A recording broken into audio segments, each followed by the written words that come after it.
audience. I am also delighted to host a beautiful, melodious evening which surely will serve as a treat for your ears and souls as the beautiful tunes played by famous sitar maestro Ustad Ashraf Sharif Khan and friends.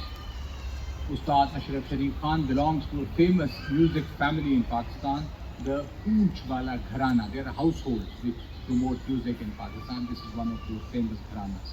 They have added a new flair to the traditional Eastern music, and with their talent are able to create a mesmerizing blend of Eastern tunes with jazz and contemporary music.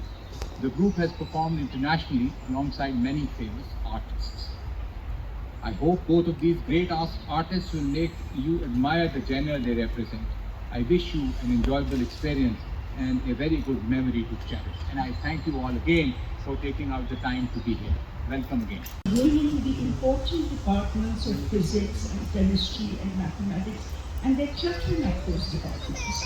And we thought we would do a department to themselves. Women came into that work. They became teachers of art. The many institutions in Pakistan, which was all the art departments in all the universities, National College of Arts, the major teaching institution, Indus Valley School of Art departments in the US. They said, oh, women barely get to be professors. Well, here you had women, and the same thing in India. I'm sure you work by Musarraf Mahi, a very well-known artist in my generation, and this is her work which has to do with the female body, done during the 80s. Work by Mehera Close, also of the same generation. Again, she was one of the people who signed the manifesto, working from women's themes, talking about women's inner lives,